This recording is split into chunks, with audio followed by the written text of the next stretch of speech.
Bonjour à tous et bienvenue dans un nouveau numéro de l'heure des citoyens, d'autres programmes sur la démocratie et la gouvernance dans la région ouest africaine. Aujourd'hui, nous sommes en direct d'Abidjan, un pays couvert justement par le projet sur la démocratie et la sécurité. Alors aujourd'hui, nous sommes avec Issa Yaro, président du Régelao, une organisation de jeunes en Côte d'Ivoire. Et nous parlerons bien sûr de l'avenir de la démocratie et nous ferons comment la nouvelle génération peut être façonnée la gouvernance démocratique. Nous parlerons également de l'engagement des femmes, bien évidemment, et nous verrons justement comment est-ce que les femmes sont également engagées sur les questions de démocratie et comment est-ce elles appréhendent la question de la démocratie dans la région. Tout d'abord, bonjour encore à vous, chers invités, et merci surtout de prendre part à cette émission. Issa Yaro, vous êtes un habitué, ça fait plaisir de vous retrouver. Plaisir, Patrick. Également, alors on va d'abord donner la parole à la dame, à la dame du jour, bien évidemment. D'abord, dans un premier temps, quand on parle de perception de la gouvernance et de la démocratie par la nouvelle génération de jeunes filles, de dames de façon générale, d'abord, comment est-ce que cela est perçu? D'accord, merci déjà pour l'opportunité. Il faut dire que de plus en plus, il y a un réveil. On va dire surtout cette dernière décennie, on voit que les jeunes filles commencent à s'intéresser beaucoup à la politique. Les femmes osent prendre la parole, chose on ne voyait pas peut-être auparavant. C'est vrai qu'il y avait déjà des femmes qui étaient là sur la scène politique, mais on se rend compte qu'il y a plus de femmes aujourd'hui qui osent parler. C'est vrai qu'on n'a pas encore atteint le niveau qu'on souhaite, mais il y a quand même ce petit groupe de femmes-là qui commencent quand même à prendre la parole et qui commencent à s'imposer au niveau de tout ce qui est vie politique en Côte d'Ivoire.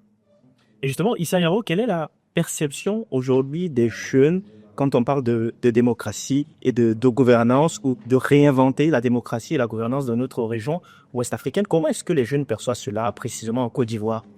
C'est d'abord un plaisir pour moi de prendre part à cette émission spéciale, donc défi la capitale économique de notre pays. Alors, il faut rappeler que avant nos indépendances, il y a eu des personnes, des leaders donc, qui ont incarné effectivement ces indépendances. Et après les indépendances, on a de plus en plus une catégorie de jeunes qui s'intéressent à la vie politique, puisque par définition, la politique, c'est la gestion de la chose publique, donc la gestion de la cité. Et de plus en plus, on a des jeunes engagés qui sont très actifs au sein des partis politiques, qui sont très actifs au sein donc, de la société civile, qui prennent de plus en plus la parole, qui prennent de plus en plus une part active donc, aux décisions, aux prises de décisions, au plus haut sommet de l'État. Et je pense que la perception que ces jeunes-là ont, c'est effectivement de contribuer à leur façon en étant des acteurs clés donc dans les prises de décision et la gestion de nos États.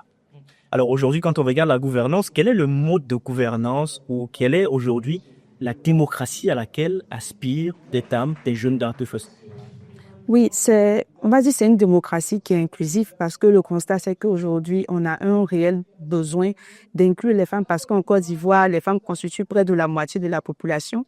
Mais en tenant compte des statistiques des femmes qui occupent les postes de décision, on se rend compte qu'il y a une infime partie des femmes qui occupent ces postes-là. Et aujourd'hui, le modèle de démocratie auquel on aspire, sinon qu'on voudrait voir en Côte d'Ivoire, c'est un modèle qui est encore plus inclusif, où on donne la chance aux femmes, on donne l'opportunité aux femmes de s'exprimer. Parce que nous sommes dans une société où il y a l'homme et la femme, et c'est ces deux entités-là qui doivent travailler ensemble pour pouvoir parfaire le développement. Et le modèle de démocratie, comme je le disais tantôt, auquel on aspire, c'est un modèle qui tient compte à la fois des besoins de la femme et des besoins de l'homme.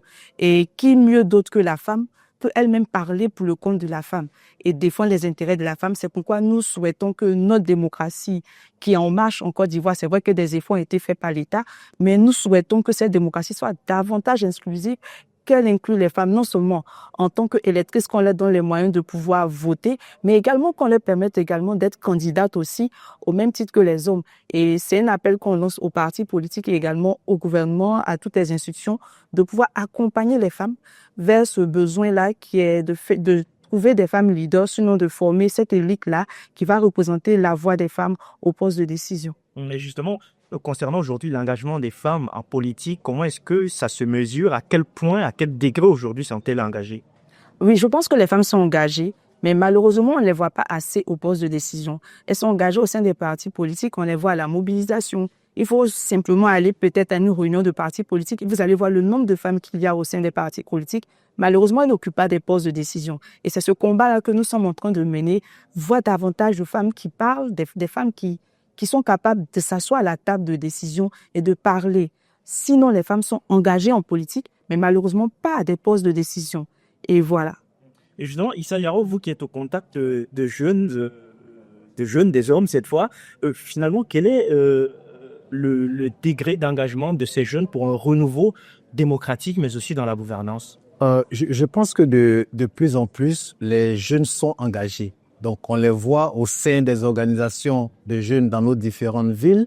On les voit prendre des initiatives, surtout en cette période préélectorale, puisque dans 5 mois, la Côte d'Ivoire va faire face à de nouveaux défis. On voit les jeunes prendre des décisions, faire des sensibilisations, de sorte à amener leurs pairs jeunes à avoir des comportements responsables, à avoir des comportements citoyens et à garantir à la Côte d'Ivoire des élections électorales apaisées. Aussi, au niveau de l'État, au plus haut sommet de l'État, on les voit quand même au sein des partis politiques, il y a une montée en puissance. Donc, des jeunes au niveau des postes décisionnels et même dans le gouvernement, on a aussi des jeunes qui occupent des postes de responsabilité et qui, si vous voulez, constituent cette aspiration profonde de leurs pères jeunes, de sorte donc à conduire cette majorité sociale vers un engagement de plus en plus important. Et justement, comment est-ce que vous pensez aujourd'hui que les femmes aujourd'hui peuvent réinventer la démocratie, la gouvernance, justement pour se faire une place? Oui, déjà, comment les femmes peuvent réinventer? C'est déjà, je peux dire, s'imposer et aussi oser. Parce que beaucoup de femmes n'osent pas. Elles n'osent pas pas parce qu'elles n'ont pas de compétences, mais parce qu'on ne leur donne pas l'opportunité d'exprimer ces compétences qu'elles ont en elles, en fait. Et comme je le disais tantôt, au sein de nos partis politiques, on a beaucoup de femmes. Mais il faut donner l'opportunité à ces femmes-là d'oser. Elles peuvent innover tout simplement en portant leur regard. On sait que la manière dont une femme dirige est différente de celle d'un homme. Et donc, le regard de la femme peut apporter une innovation en termes de démocratie. Le plus que la femme va apporter en tenant compte de ses besoins spécifiques, parce que je le disais tantôt, nous sommes dans une société où il y a l'homme et la femme, et la femme avec son regard de femme, de mère, de celle-là même qui est la matrice même de la société, va apporter un plus à la gestion de la chose publique. C'est pourquoi on doit impliquer davantage les femmes dans tout ce qui est la gestion de la chose publique et leur donner l'opportunité de s'exprimer davantage pour tout ce qui est démocratie. Et les femmes ont beaucoup à apporter, elles peuvent le faire. Déjà, mais il faut voir déjà les femmes leaders que nous avons au niveau de la Côte d'Ivoire sont des femmes qui s'imposent, qui s'affirment, qui prennent la parole. Et donc, si on donne plus de chances, plus d'opportunités aux autres femmes de pouvoir leader, on va assister à une démocratie qui sera inclusive et qui va permettre l'avènement d'un développement qui sera profitable à tous, autant aux hommes qu'aux femmes. Et Issa Yaro, justement, comment permettre également aux jeunes, à la nouvelle génération, de réinventer cette démocratie, cette gouvernance à Côte d'Ivoire? Il faut d'abord rappeler que nous sommes des jeunes démocraties. C'est très important de le rappeler. Et pour moi, la meilleure manière d'associer effectivement ces jeunes, c'est de leur confier des postes de responsabilité en renforçant davantage leur formation politique, leur formation communautaire, de sorte que les jeunes, effectivement, qui sont de plus en plus engagés, aient les outils nécessaires, donc liés à leur capacité d'agir et de pouvoir donc contribuer, comme on les y attend, d'accord, à l'expression de la démocratie. Donc, cela passe, comme je l'ai dit, par la formation et par les postes de responsabilité qu'on leur confierait. Je pense que de plus en plus, en Côte d'Ivoire, par exemple, les jeunes sont disposés, les jeunes sont disponibles à lutter, à s'engager.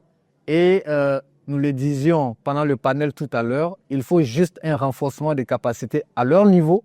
Il faut un appel à la responsabilité, de sorte qu'effectivement, les jeunes qui constituent cette majorité donc de notre société puissent effectivement prendre cette conscience effective qu'elle constitue la force et que grâce à la mise en exergue de ces énergies, elle peut effectivement arriver à imposer, d'accord, sa volonté, à imposer ses choix. Justement, comment est-ce que vous pensez que les femmes peuvent avoir le pouvoir de façonner la gouvernance et de se faire une place? Déjà, les femmes, déjà par le nombre qu'elles constituent en Côte d'Ivoire, on a dit les femmes, c'est plus de 47% de la population, donc près de la moitié de la population constitue déjà une force. Et donc, cette force-là, il suffit d'ajouter à cela la formation et l'encadrement qu'il faut. Elles seront une chance pour la démocratie. Et donc, pour moi, le nombre déjà même est une force, mais le nombre aussi ne suffit pas. Il faut ajouter à cela la qualité, il faut ajouter à cela la formation. Et si ce cocktail-là est mis en œuvre pour accompagner les femmes, elles vont innover, elles vont apporter un plus. Et donc, comment elles peuvent le faire? C'est tout simplement en les mettant au devant des choses, en leur donnant la chance de pouvoir s'exprimer, de pouvoir l'idée aussi. Et c'est comme ça qu'elles pourront innover davantage. Voilà. Bien sûr. Alors, dernière question. On va faire un dernier tour d'étape.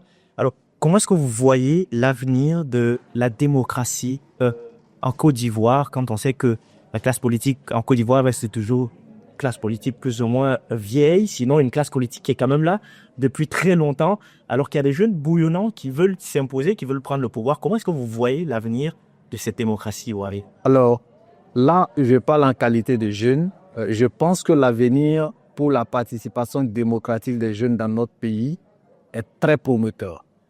Je l'ai rappelé tout à l'heure, notre démocratie est très jeune et de plus en plus, au regard des réalités dans d'autres pays tels que le Sénégal, tels que le Burkina, au regard de l'engagement des jeunes dans ces pays-là, est en train de façonner la manière de faire donc des jeunes Ivoiriens. Donc de plus en plus, comme on l'a dit, le pouvoir ne se donne pas, il s'arrache. Donc, il revient à la jeunesse qui constitue effectivement cette force d'aller arracher le pouvoir à cette classe que nous jugeons en griffe de vieilles. Donc, de plus en plus, je pense qu'il y a une montée quand même importante des jeunes qui savent ce qu'ils veulent, qui veulent effectivement le changement et qui se donnent les moyens d'y arriver. Je le reprends, cela passe effectivement par une culture politique très saine, en passant par la formation afin de donc renforcer nos capacités, de sorte que même si nous arrivons à arracher ce pouvoir dont nous rêvons tant, que nous puissions l'accomplir de façon objective parce qu'effectivement, nous avons les compétences qu'il faut à la base.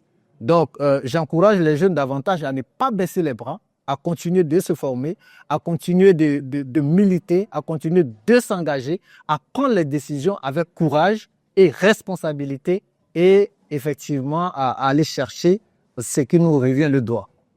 Et justement, comment arriver également à voir les femmes justement au devant de la scène? Comment arriver à voir ces femmes s'imposer aujourd'hui dans le système démocratique, dans la préannonce de façon générale en Côte d'Ivoire?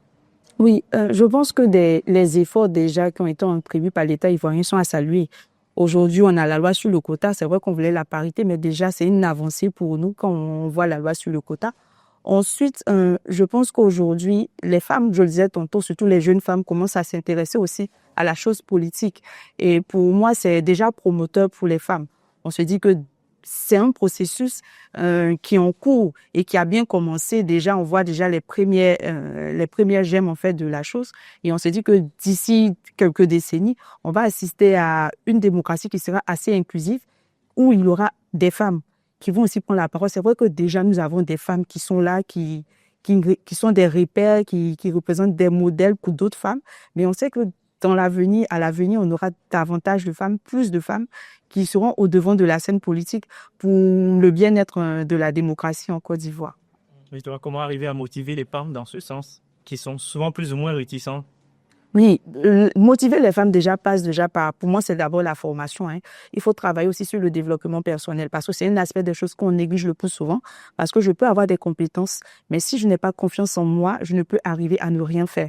Et le travail pour moi, en ce qui concerne les femmes, c'est développer leur confiance en elles, leur dire, sinon leur amener à prendre conscience de leur potentiel et dire qu'elles ont un plus à apporter. Lorsque je sais qu'en tant que femme, je peux changer la donne, lorsque je sais qu'en tant que femme, j'ai les compétences pour pouvoir améliorer les choses, je me donne à 100%.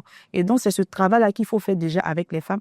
Les motiver aussi en leur donnant aussi la parole, c'est-à-dire qu'il ne s'agit pas de donner des postes de décision pour donner, mais nous avons au sein de nos partis politiques des femmes qui se démarquent autant par leurs compétences, mais aussi également par leur engagement au sein du parti politique. Donc, c'est donner encore l'opportunité à ces femmes-là d'être au devant de la scène et ça va encourager d'autres femmes parce que il s'agit de modèles aussi pour d'autres femmes. Plus on voit des femmes au devant des choses, plus on aura des femmes qui ont envie de faire comme elles. Et donc, c'est tout cela que nous devons mettre en œuvre pour permettre aux femmes, pour encourager, voilà, les femmes, les motiver à s'intéresser à la chose politique et à prendre aussi le devant de l'arène politique. Tout à fait. Issa Yaro, si vous avez quelque chose à ajouter rapidement. Cédélie, merci à la West Africa Démocratie Radio pour l'occasion qui nous est donnée de nous prononcer sur une question aussi importante. Nous avons foi en l'avenir de la jeunesse ivoirienne, africaine, et nous sommes certains qu'avec l'engagement que nous avons, nous allons arriver à changer les choses de façon positive. Bien évidemment. En tout cas, merci beaucoup à vous. Merci, chers invités. Merci de nous avoir accordé votre temps pour parler justement de cette question de l'engagement des femmes et des jeunes justement dans la démocratie et la gouvernance. On a donc fait un focus sur la Côte d'Ivoire. Merci beaucoup à vous et vivement à la prochaine.